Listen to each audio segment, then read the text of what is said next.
blessed Thursday afternoon po sa lahat ng mga kasama po natin ngayon sa live. And of course, shout out sa mga academy students na sabay-sabay nagbilang dyan sa labas. Magandang tanghali sa inyo lahat.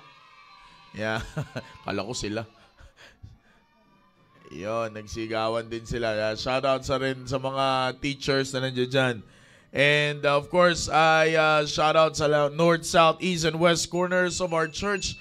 And sa lahat ng mga young people ng ating pong simbahan, magandang gabi. Tanghali sa inyo lahat. And syempre, shout out sa aking mahal na asawa, Mami Shoben, nasa taas, kasama si Baby LG.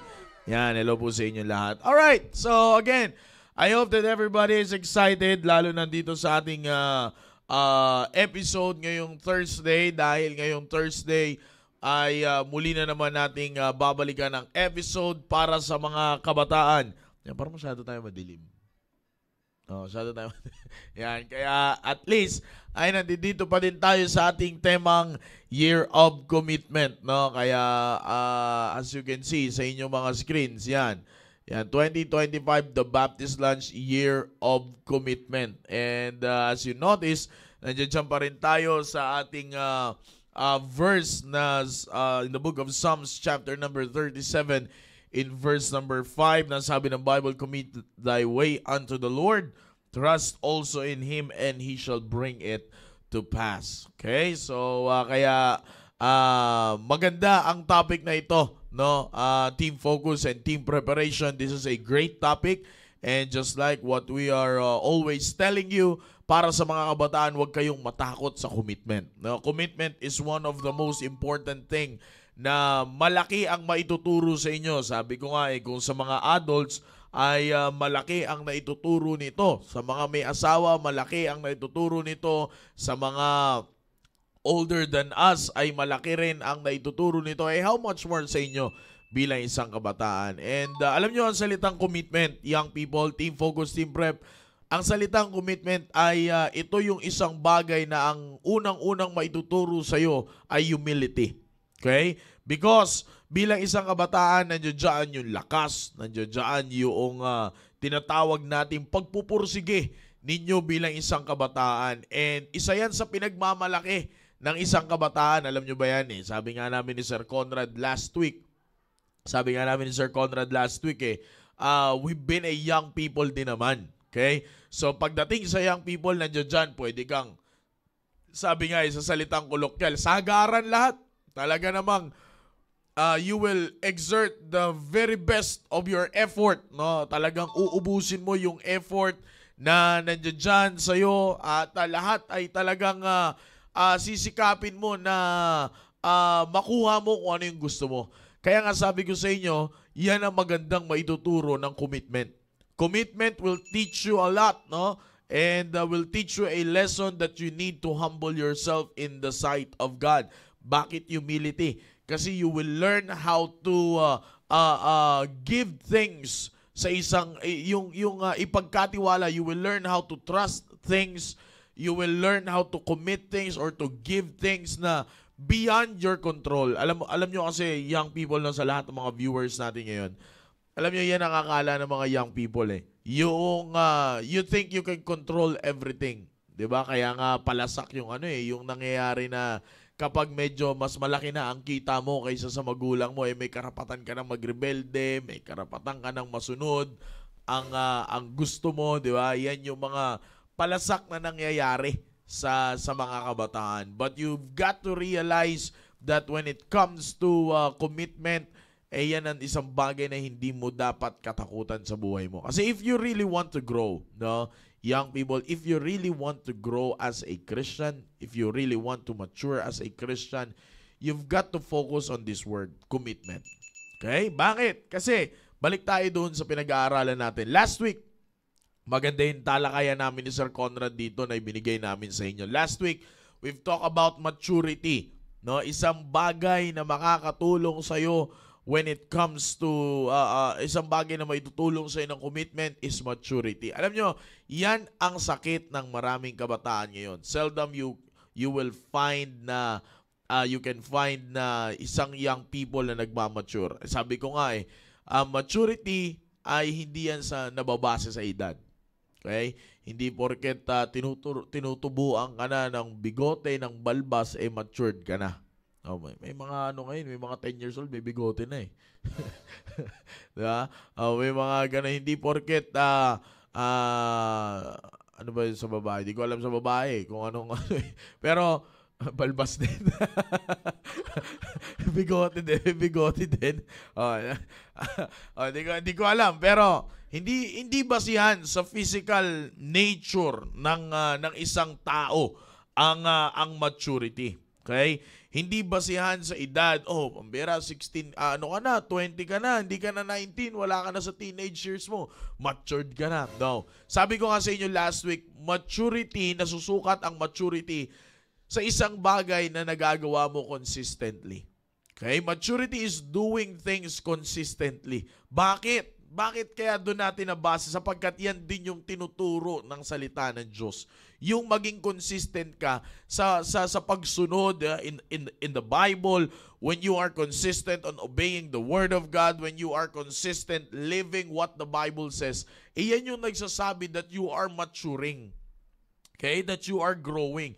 Now, ganun din sa buhay. Alam nyo ba yan, young people? Team focus and team preparation. Diyan yung masusukat sa team focus. Sabi ko nga, maaaring tingin nyo sa edad or sa education, hindi porket college na matured. Maraming college ngayon, ang kala mo kinder gumalaw.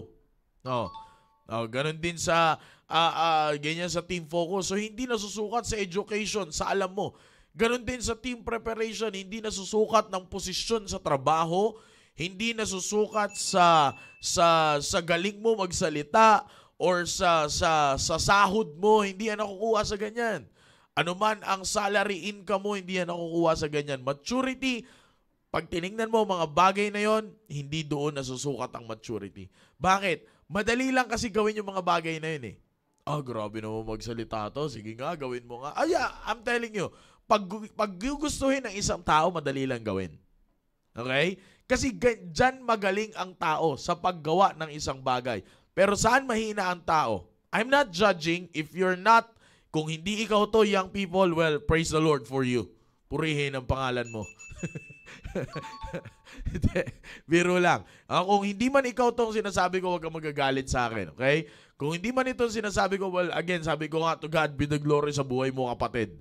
Pero if you will be honest, if we will be honest to ourselves, sabi ko nga, even the adults ay nagkakaroon ng ganitong klaseng problema. But sa inyo tayo nakafocus ngayon, young people. If you will be honest to yourself, ang pinakamahirap sa tao ngayon is consistent. Yung pagiging consistent. Yung pagkakaroon ng consistent attitude towards something. Sabi ko nga kung madali lang salita, madali lang gawin.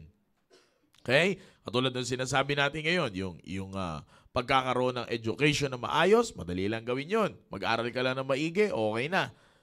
Yung magkaroon ka ng malaking salary income, madali lang gawin yan, magtrabaho ka lang ng maigi. But doing that consistently, yun ang pinakamahirap gawin. Kaya nga mapapansin nyo, ang mga kabataan ngayon, parang give and take ang buhay.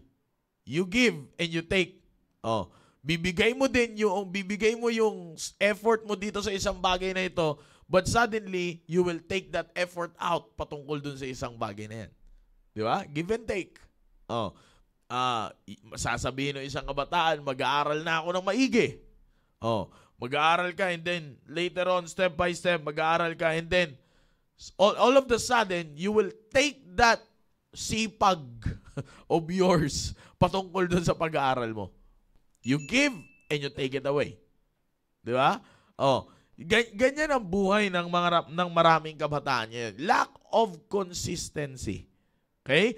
Kaya nga, pagdating sa commitment, sabi ko nga po sa inyo, isa yan sa mga young people ang tinuturo sa inyo upang matulungan kayo sa pag-mature. Okay? Na alam niyo po ba, maliban sa consistency ang tinuturo ng commitment at masusukat, sabi ko nga doon, masusukat ang iyong commitment, ang iyong maturity. One thing that helped you most, young people, na wala rin sa inyo, okay, is to enjoy those things na nasasakupan ng commitment nyo. Alam nyo, maganda po yung talakayan natin kagabi together with our pastor sa ating midweek service. Ang ganda ng kanyang ginamit text, which is yun din ang ating gagamitin po ngayon. No? Kasi last night, no, ay nag-iisip na rin po ako. Yesterday pala, nag-iisip na rin ako ng pag-uusapan natin dito. And then, isa nga ito sa ating mga naisip. And then, na-preach pa ng ating mahal na pastor. Grabe na ang ating bonus pagdating sa pag-aaral natin. Now, sabi ng Bible in the book of Psalms 37, verse number 4, "Delight thyself also in the Lord, and He shall give thee the desires of thine heart." Now, as you notice, kagaya ng sinabi ng ating mahal na pastor, you've got to fix delighting thyself also in the Lord. It means, it talks about your relationship with God. Tama? Di ba? Yan yung sinabi ng ating mahal na pastor kahapon. Now, alam nyo, young people, when it comes to your commitment, katulad ng aking mga nabanggit ng mga previous episode natin, don't make a commitment and yet ang gusto mong masunod is your way. Okay? Now, desire is something that you want. Okay? That is what desire is all about. Okay? Desire is something that you want. Yung gusto mong mangyari, yung gusto mong makuha, yung gusto mong mapasayo. That is the word desire. It has something to do with what you want for you. Okay? For you and not for others, but for you. Now, when it comes to commitment, I know that what pushes you to make a commitment, young people, it's because you have something that you want. Okay? I hope you're getting that, young people. One thing na nagtulak sa'yo para magkaroon ka ng commitment, meron kang isang bagay na gustong-gusto mong mangyari sa buhay mo. Gustong-gusto mong mapasayo. Gustong-gusto mong magkaroon ka. Okay? Pero kung mapapansin nyo, young people, hindi basta-basta na mapapasayo yon. Hindi basta-basta na makukuha mo yon. But you have to do something before you can get that desire. Okay? Now, sa ating talatang binasa, ang sabi ng Bible, you should delight thyself in the Lord. Now, one thing when it comes to commitment, why a lot of commitment ay anong tawag natin dyan? Sa walang bahala. Lalim naman ng Tagalog na yun. Okay?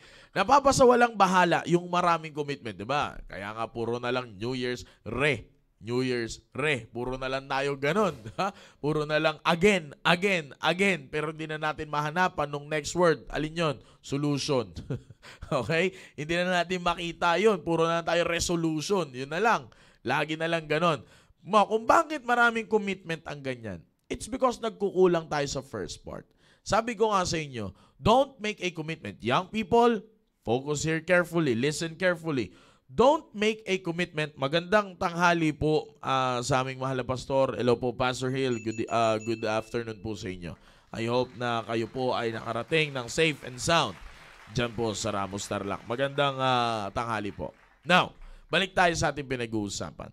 Now, when it comes to commitment, okay? When it comes to commitment, sabi ko nga po, huwag kang gagawa ng commitment and yet you want to do it in your own way. Okay? Hindi yung, okay, Lord, here's my commitment. This is what I want. This is my commitment. Okay? Pero Panginoon, akong bahala kung paano papatakbuhin tong commitment ko na ito. No. You cannot do that. Sabi ko nga sa iyo if you will be honest right now, Team Focus, Team Prep, ang isang bagay na nagtulak sa iyo para ikaw ay makagawa ng commitment is your desire. Now, sabi ng Bible, He shall give thee the desires of thine heart. Ibibigay naman sa iyo ng Diyos yan. But you've got to do something first. Ano po yun? Delight thyself also in the Lord. Okay? Sabi ng Bible, you've got to make yourself happy sa piling ng Diyos, sa presensya ng Diyos. And sabi nga ng ating mahal na pastor, it talks about your relationship with the Lord. You've got to fix your relationship. You've got to have a good relationship with the Lord first. Bakit? Sapagkat the Lord will weigh things out para sa iyo. Di po ba? Alam nyo, yan po ang isa sa mga isa sa mga bagay na maganda na dapat po natin tandaan, no? Ang sabi po ng Bible in the book of Proverbs, no, there is a passage in the book of Proverbs in the book of Proverbs 16 verse number 2, all the ways of man are clean in his own eyes, but the Lord weigheth the spirits. Okay? Now, kung mapapansin niyo po dito mga kapatid, kaya nga yung sunod na verse dito is commit thy works unto the Lord. Okay? Bakit po? It's because it is God that will weigh things around you and for you para masabing yan talaga ay kailangan mo. Tandaan nyo mga kapatid. Okay? Young people, listen up. Hindi lahat ng gusto mo, kailangan mo. Ulitin natin. Young people. Okay? Para po sa mga magulang dyan, magandang banat ito sa mga anak ng pabili ng pabili. Young people, makinig. Team Focus, Team Prep, hindi lahat ng gusto mo, kailangan mo. Team Prep, wag mong isiping adult ka na for this statement. Kasi since that you have money, since that you have that salary of yours na sinasabi mong pinagpaguran mo, okay, fine. Okay. Sabi nga ni Cheche, okay, sige. Di ba? Sabihin natin ganyan. Huwag mo isipin na matanda ka na para sa ganitong klaseng statement. But I will say this again, hindi lahat ng kailangan mo or hindi lahat ng gusto mo kailangan mo. Marami kang gusto just for the sake of just to be showy. Di ba? Yung maipakita mo lang, meron akong ganito, meron akong ganyan. But if you're going deeply dyan sa buhay mo, ang tanong, kailangan mo ba talaga yan? Di ba? Shout out sa mga sneakerheads. Alam niyo yung sneakerheads? Shout out sa inyo. Ilang sapatos lang di nyo nagagamit? Sige nga. Ilang sapatos na ang na-expire na lang ang pandikit. Ilang sapatos na ang kinain na ng amag. Di ba? Nagbakbak na yung leather, wala na. Nireklamo mo pa doon sa binilan mo. Sabi, original, pero ba't mukhang synthetic? Kasi nga, ang dami masyado eh. Bakit? You want this, or you want, I want that, I want that, I want that. Gusto mo nga yan. Pero ang tanong, lahat ba ng gusto mo, kailangan mo? Kaya nga maganda kapatid, itong sinasabi ng verse number 4. Because it talks about making your commitment, sabihin natin, let's use this term, making your commitment fully furnished. Okay? Isa sa mga magpapaganda ng bahay, bagamat dyan talaga nagkakaubusan ng pera, no? Sa mga, shoutout sa mga nagpapagawa ng bahay dyan. Bagamat, isa talaga yan sa mga term na talagang sisimot ng iyong budget ay yung pag-fully furnish ng bahay. Diba? Yung i-finish mo yung pader, pipinturahan mo, papagandahin mo yung loob, sunod-sunod na yan. But what makes your house or your home good or great is being fully furnished. Di ba? Yung pag tiningnan mo pa lang sa labas, alam mo kaagad maganda ang loob. Hindi yung maganda lang yung labas pero pangit ang loob. Hindi fully furnished ang tawag doon. Hindi mo pag tiningnan mo sa labas, you have something that magpapa-excite sa'yo na gusto mo na kaagad makita yung loob. Maganda to sa loob, panigurado to, fully furnished ito eh. Na alam niyo po ba, when it comes to our commitment, young people, when it comes to your commitment, what makes your commitment fully furnished is your relationship with God. Tingnan niyo po, there is one word that talks about how important it is your relationship when it comes to your commitment, your relationship to God when it comes to your commitment. What's that word? Delight. And what is delight, mga kapatid? Delight is something to do with you na yung excitement mo ay hindi basta-basta. Alam niyo po ba pag pinag-aralan po natin itong the word delight, babagsak po tayo doon sa yung implication po nito na constant happiness. Okay? Constant happiness. Ibig sabihin tuloy-tuloy na kasiyahan. Okay? Hindi one-time shop na kasiyahan, kundi tuloy-tuloy na kasiyahan. At kapag tuloy-tuloy ang kasiyahan, ano po ang ibig sabihin yan?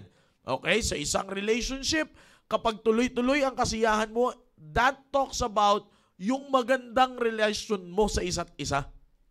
Okay? Now, kaya nga when it comes to our commitment to God, okay, relationship to Him is very important. Our relationship to God is very important when it comes to commitment sapagkat yan po ang magsasabi na ang ating commitment ay merong quality. Okay? Kaya nga, if you want your commitment to have quality, you've got to settle or to fix your relationship with God. You check it.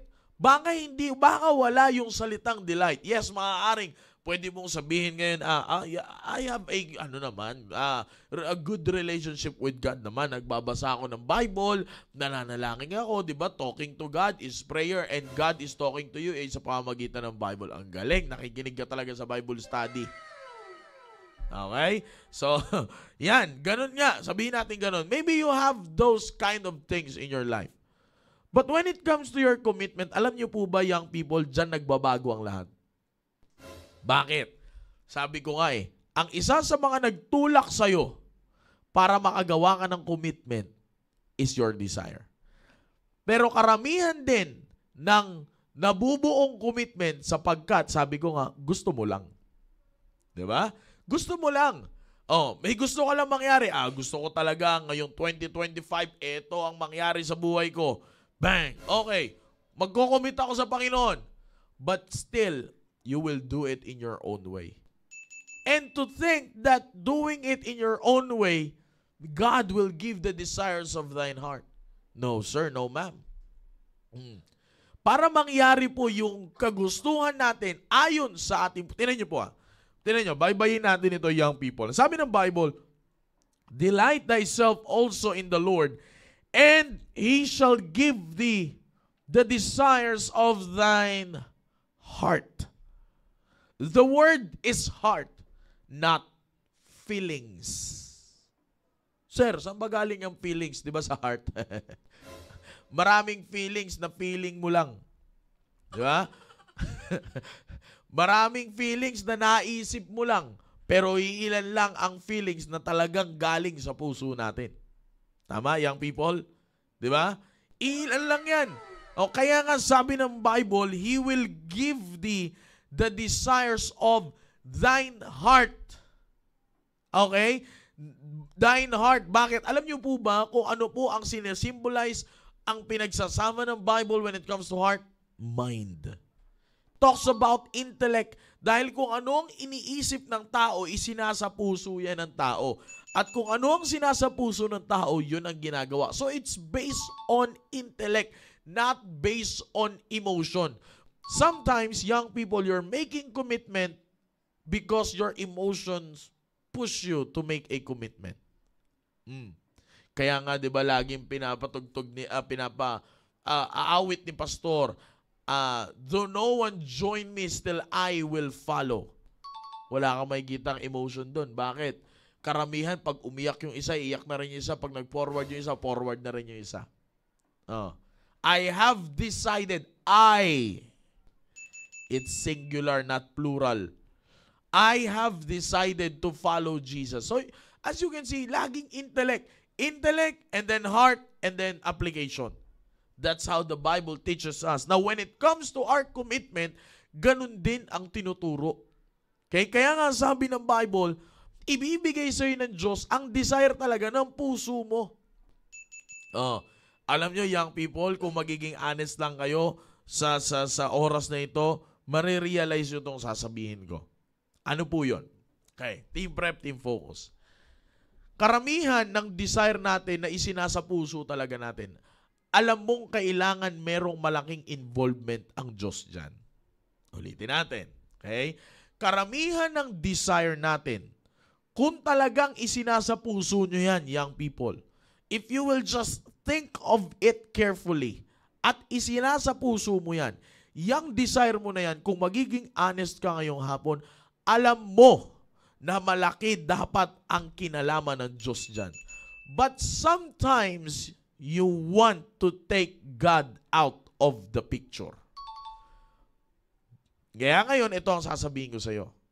Hindi mangyayari na maibibigay ng Diyos ang kagustuhan mo ayon sa puso mo if you will not let Him involve in it.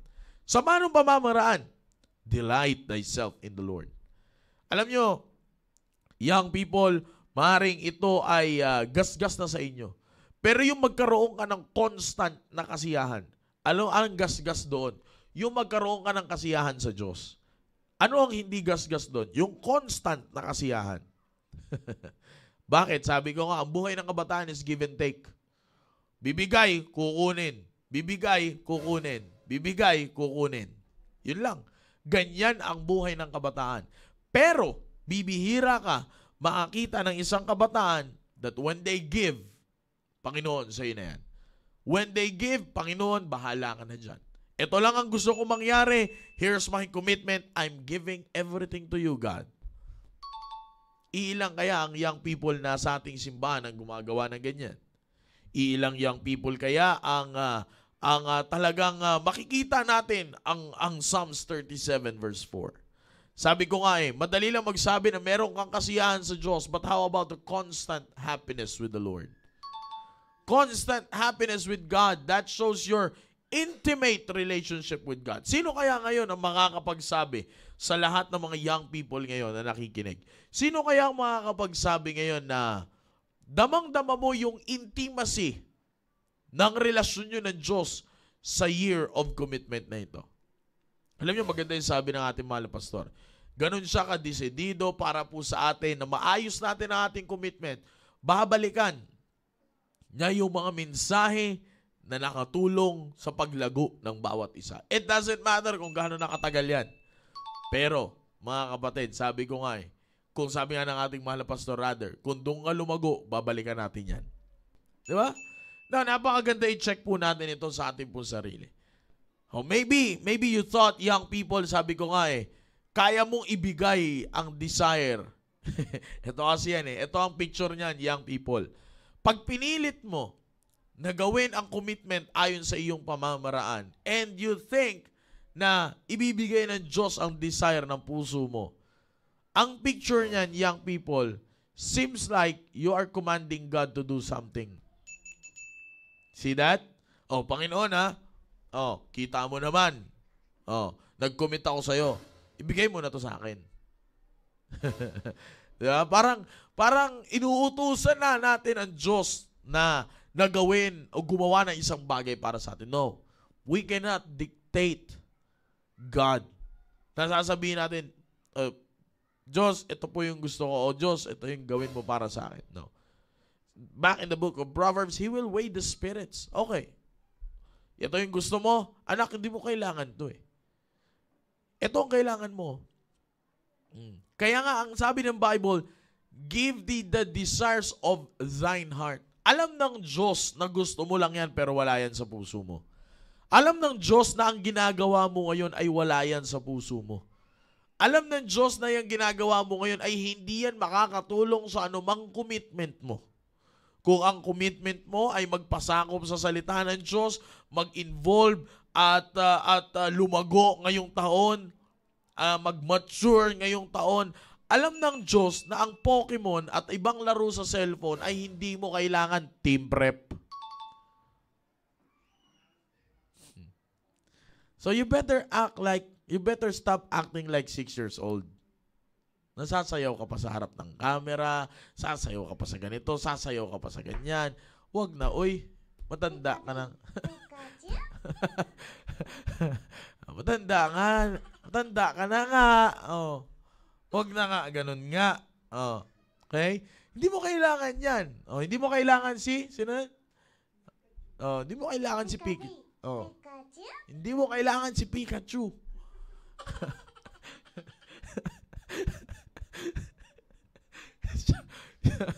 Ha? Hindi. Ay, nako. Talagang nag-subscribe pa kayo, mapanood lang yung full episode ng One Piece sa Netflix. Ano ba yan? Huwag na ganun. Hindi nyo kailangan si Luffy. Diba? Hindi nyo kailangan yung mga bagay na yan. If you want the desires of your heart, ayusin mo ang relasyon mo sa Diyos. That's what commitment is all about, mga kapatid. Young people. Baka naiisip nyo commitment ay yung lalabas sa bibig nyo. No. Commitment has something to do with your relationship with God. Paulit-ulit na natin yung sinasabi yan dito. Diba? It has something to do with, it's not about the words that you will say, God, I'm committing this to you. God, I'm committing my life to you. Lord, I'm committing everything to you. That's not what commitment is all about. Commitment is all about you are giving up something and you are letting God be God in your life. Yung ibibigay mo yung isang bagay sa Kanya and then pagkatapos niyan, hayaan mo ang Diyos kumilos niyan. Di ba? Kaya nga lumalabas ang salitang maturity. Bakit? Kasi ilan sa mga young people, ang gusto nyong gawin lagi ay yung gusto nyo. At yung naaayon sa gusto nyo. Kaya nga lumalabas yung word na pasikat ka na naman. Bakit? Kasi you want to do things on your own How about ngayon, this time, year of commitment, delight thyself in the Lord. Ano ibig sabihin yan? Pasikatin mo ang Diyos sa buhay mo. That's how simple it is. Di ba? Pasikatin mo ang Diyos sa buhay mo. Ngayon, pag sumikat ang Diyos sa buhay mo, ano mangyayari sa inyo? God will give the desires of thine heart. So you see, sabi nga I forgot doon sa verse na yon sa book of Proverbs. If someone can help me or matatype nyo dito, walang problema. Okay? Ano yon? A desire accomplished is what? Sweet to the soul. Diba?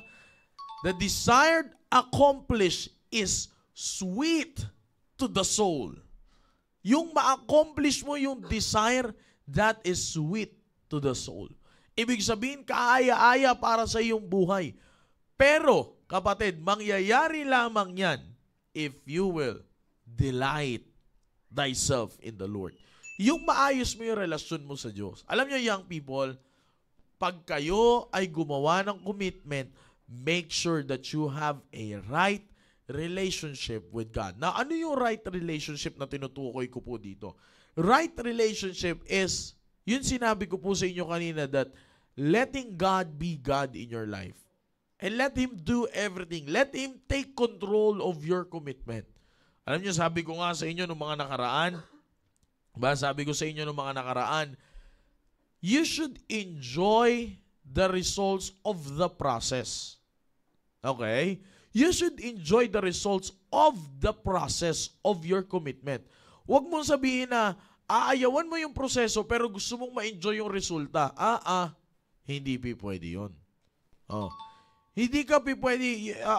Hindi mo pwedeng sabihin na you want to win something pero ayaw mo magpakondisyon. Okay? Hindi pwede yun. Young people, team focus, team prep, hindi pwede yun. Yeah, Proverbs 13 verse 19. Thank you, Sir John. The desire accomplished is sweet to the soul. Di ba? The desire accomplished is sweet to the soul. Kaya nga, para maging sweet yan sa iyong buhay, you should enjoy the process para maging sweet yan. Alin yun?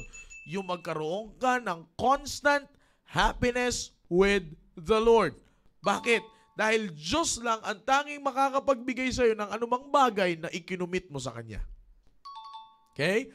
Kaya nga sabi ko sa inyo, enjoy the results of the process. Sa araw-araw sabi ko nga sa buong isang araw, pag wala kang naramdaman na resulta ng proseso ng commitment mo, you better check again yourself, young people. Baka ang nasunod sa araw na ito ay yung gusto mo at hindi yung gusto ng Diyos. Alam niyo, masaya kapag matatapos ang isang araw, naramdam mong nakipaglaban ka para sa commitment mo. I'm telling you, that is great. Yan ang isa sa mga pinakamasayang parte ng buhay mo. Pag yung ramdam mo yung hindrances ng commitment, pero natapos mo ang isang araw, nasasabihin mo sa Panginoon, Panginoon, maraming salamat. Buhay pa rin ang commitment ko. I'm telling you, young people, yan ang isa sa mga pinakamagandang panalangin sa gabi. Yung magpasalamat ka sa Panginoon dahil yung commitment mo is still ongoing, is still on active status. Oh. Yan ang pinakamaganda sa lahat. Kaya nga para mangyari yan, young people, isa sa mga pinakamagandang gawin mo ngayon is to check yourself, nasan ba ang kasiyahan ko ngayon? Maaaring nandiyan yung relasyon ko sa Diyos, pero it is not a constant relationship with God. Nasan ba? Nasan ba ang kasiyahan ko ngayon bilang isang kabataan? Saan ko inilalagay yung constant happiness ko? Or, let's just put this in this way. How's your relationship with God during your commitment? Okay? How's your relationship with God? Isa po yan sa magandang katanungan, kapatid. During your commitment stage, nandiyan ka, nagkakaroon ka ng commitment, no? Kamusta ang relasyon mo sa Diyos? Diba? Kamusta ang relasyon mo sa Diyos? Kasi itong pinakamagandang tandaan, sabi ko nga tinan nyo po, if you will go down to the verse, the first three, the first 1, 2, 3, 4, meron po kayo makikita dyan. In verse number 3, ang sabi ng Bible, trust in the Lord and do good. So shalt thou dwell in the land, and verily thou shalt be fed. Delight thyself also in the Lord, and he shall give thee the desires of thine heart. Commit thy way unto the Lord. Trust also in him, and he shall bring it to pass. And he shall bring forth thy righteousness as the light, and thy judgment as the noonday. Ganun ka-clear, kapatid. No. Ganun ka-clear ang righteousness na makikita po natin at judgment ng Diyos. Okay? Noonday is the most brightest part of the day. Okay? Yan ang pinakamaliwanag na pinaka-clear na parte ng isang araw. And then in verse number 7, which is ito yung ginagamit natin ngayon, team focus. Rest in the Lord and wait patiently for him. Fret not thyself because of him who prospereth in his way, because of the man who bringeth wicked devices to pass. So as you can see, Team Focus, Team Prep, sa mga kabataang nanonood ngayon, you are commanded, since na kayo ang topic natin ngayon, since kayo ang subject ng programa na ito, you are commanded not to be yung mainggit ka. No? Sabi diyan, fret not thyself because of him who prospereth in his way. Huwag kang maiinggit, huwag kang kakabahan doon sa pag nakita mo yung, ay, eto na yung sinasabi ko Bakit kasi nag-involve pa ako Yung kaibigan ko ngayon, tina mo, mayaman na. Oh. Sabi ko na dati ganyan na dapat ang gawin ko ngayon Pero ngayon, tina mo, ba't kasi sumunod-sunod pa ako sa area leader ko Bakit kasi sumunod-sunod pa ako sa ganito sa ganyan O, tina mo ngayon. No. Sabi ng Bible, wag mo silang kainggitan. Wag kang kakabahan sa kanila. Wag kang kakabahan sa kanila. Kasi yun sa kanila, unsure pa yun. Because they prosper in their own way. At sabi ng Bible, ang sino mang nagpa-prosper in thine own way, that's unsure. Walang kasiguraduhan yan kung hanggang kailan yan. Pero ikaw na nagtiwala ka sa Panginoon, nag-commit ka ng isang bagay sa Panginoon, at nilagay mo ang kasiyahan mo sa Diyos, sa relasyon mo sa Diyos, at inayaan mo ang Diyos ang manguna sa lahat, kapatid, sure na sure ang mga bagay para sa'yo. Yan ang kagandahan, kapatid. Kaya nga, doon sa aking mga binasa na verses, magkakasunod po yan that if you will study it carefully, ganyan ipapakita, ka-clear ang picture ng iyong commitment, young people, kapag hinayaan mo ang Diyos ang manguna sa iyong commitment. Verse number 3, trust in the Lord and do good. No. See that? Trust in the Lord and do good. Magtiwala ka sa Panginoon at gumawa ka lang na maayos. Ganun nga lang nga. Ganun lang kasimple nga. Tiwala ka lang sa Diyos at hayaan mo na. Hayaan mo na ang Diyos na manguna sa iyo. Diba? If you want to commit something, let God be God in your life. Huwag mong gagawin, sabi ko nga po sa inyo, team focus, team prep, huwag kang magko-commit and then you want to run your commitment. Okay? Nako, sabi ko sa inyo, young people, pag dumating na ang pinakamalupit na hindrances ng commitment mo, baka hindi mo na kayang pigilan. Maring sa una, akong bahala dyan. Kayang-kaya, yakang-yaka pa yan. Petics lang yan sa akin, okay lang yan, kaya ko pa yan, I can do it. Natapos yung isang araw, may nangyari ba? Wala, taob sa akin yung hindrances na yan. Paano pag malaking pader na ang humarang sa'yo? Na supported na yan ng mga steel bar sa loob, na hindi lang ampaw na pader, na kayang itulak ni Superman. Diba? Hindi lang yung mga ganong klaseng pader. Paano kapag malaking hindrance na ang humarang talaga sa'yo? Ano ngayon ang mangyayari? Kaya mo pa kaya ipaglaban ang commitment mo? Maganda itong sinabi ni Sir Ivan dito kanina.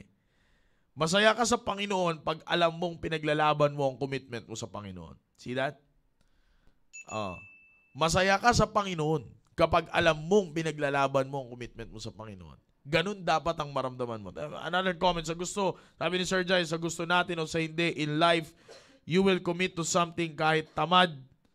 Nag-commit, magiging tamad. Commit to God and trust the process. There is a sure good end. Ito po yung sinasabi ko sa inyo kanina. Ito yung gusto ng kabataan ngayon. Yung good end.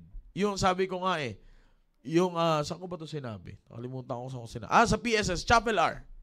Sa Chapel R, sinabi ko ito sa PSS Chapel R. Ang magandang pagtatapos ng isang storya, kung gusto mong meron kang magandang pagtatapos ng storya, gumawa ka ng magandang tapos. Siyempre, sir, pero ilan ang gusto magkaroon ng magandang storya, pero hindi gumagawa ng magandang tapos? Tingnan niyo po ang pagkakamali. Young people, we've been in your stage.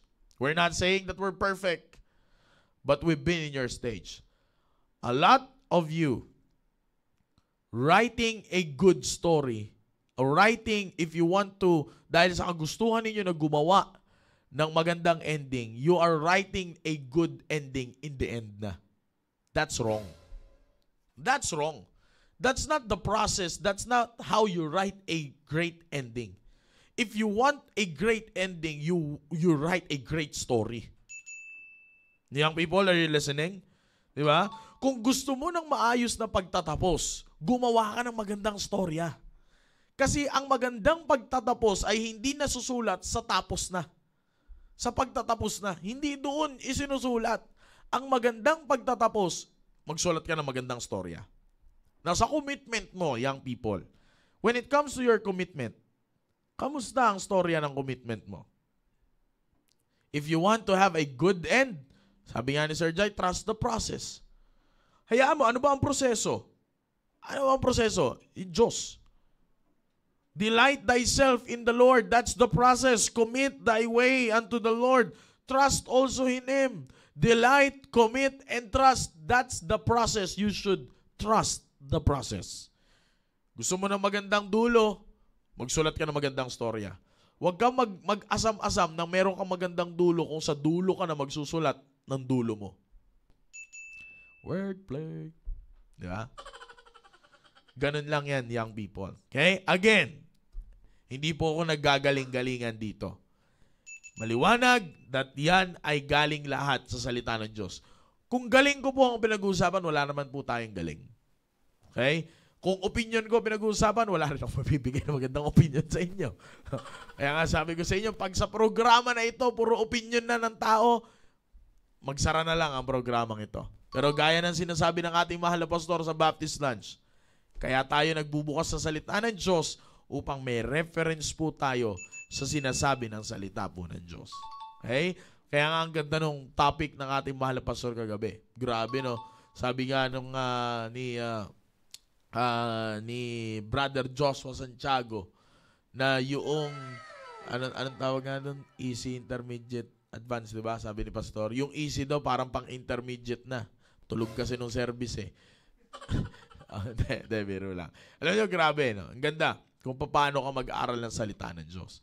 Kaya, mga kapatid, again, hindi po ito galing sa akin. Ito po ay galing mula sa salita ng Diyos. Young people, open your heart, open your mind. Maybe you are older than me right now. Okay? Maaaring sabihin mo, wala sir, di mo alam kung ano, ganyan. Sige, given the fact itself. Kaso ang problema, hindi naman galing sa akin to eh. Galing po ito sa salita ng Diyos. Maybe you're older than me, you are more experienced than me. Pero hindi po ito galing sa akin. Galing ito sa salita ng Diyos. Wala namang masama kung hindi ka makikinig sa akin, pero sana pakinggan mo yun ang galing sa salita ng Diyos. Okay? Kaya ngayon, ano man ang estado mo, team focus and team preparation. Okay? Team focus and team preparation. Ano man ang estado ng buhay mo ngayon, learn to submit yourself sa salita ng Diyos. Magpasakop tayo sa salita ng Diyos, kapatid.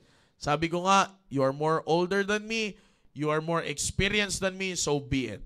Pero sinisigurado ko naman, wala naman siguro tatanda sa salita ng Diyos. Sabi nga ni Pastor Bira, nauna ka pa sa kanya sa church. Paano kaya nangyari? Diba? It doesn't matter. No, it doesn't matter. When it comes to your experience, sige, ilapag mo yan. Pag-usapan natin yan gamit salita ng Diyos. Edad, sige, pag-usapan natin yan gamit salita ng Diyos. Okay? Kaya tandaan nyo, young people, this is a year of commitment. Let's make this year happen sa buhay nyo. Okay? Sa pamamagitan ng salita ng Diyos, sa tulong ng salita ng Diyos, whatever your commitment is this year, it can be done. Sa pamamagitan ng tinuturo ng salita ng Diyos. Okay? I hope I've been a blessing po sa inyo, sa lahat ng mga kabataan ngayon. I hope that I've been a blessing sa inyong lahat. Maraming salamat po mga kapatid. At ako po ay naniniwala that God has something na meron ang Diyos na inilagay sa inyong puso. Young people, team focus, team preparation. No, sana magpasakop tayo dyan sa bagay na yan. Okay, maraming salamat po. And don't forget our activities pa ngayon. At mamaya magkita-kita tayo, team focus. If you can na makapunta dito sa studio, that would be great. And I'm encouraging every team focus to watch the episode later this evening sapagkat talagang iisa-isahin na natin. Yung sinabi ko sa inyo last week, iisa-isahin na natin yung verse na ginamit natin. Ano ba ang meron dyan sa verse na ginamit natin na yan? Okay? Marching towards your commitment. That's one of the most important thing in your life, young people, o team focus. Okay, sa lahat po ng team focus leaders, maraming salamat sa inyo, team focus group, and of course, team preparation host, Sir Tony, Sir Roy, Ma'am Rona, Ma'am Ara, and Ma'am Sai. Maraming salamat po sa inyo lahat and sa lahat ng sumubaybay sa ating pong Facebook program. Thank you very much. We will see you on the next episode of this Baptist Lunch Young People episode next Thursday. In behalf of our pastor as the executive director of this program, ay kami po na aking mga kasamahan po dito, Sir John, Ma'am Leia, and Sir Rumir. Maraming salamat po sa inyong pagsubaybay. God bless you all, and on top of all this, all we can say is to God be all the glory. Have a blessed Thursday ahead.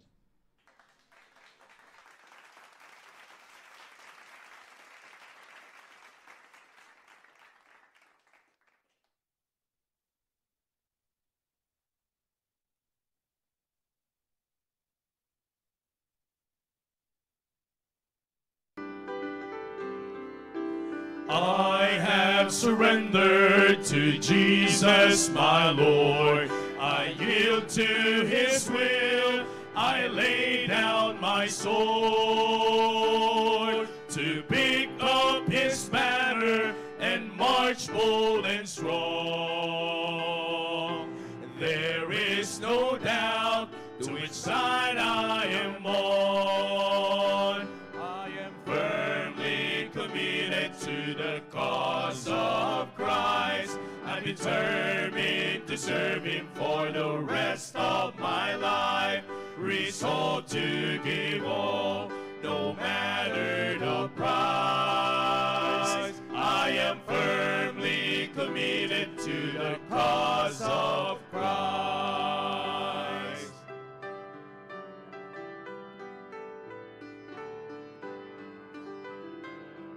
I've come through the valley and there's no turning round, and I will press forward to the Lord's higher ground. The way set before me is my only concern, for I have passed the point of return. For I am Firmly committed to the cause of Christ, I'm determined to serve Him for the rest of my life. Resolved to give all, no matter the price. I am firmly committed to the cause of Christ. I am Firmly committed to the cause of Christ. I'm determined to serve Him for the rest of my life. Resolved to give all, no matter the price. I am firmly committed to the cause of Christ. Resolved to give all, no matter the price. I am firmly committed to the cause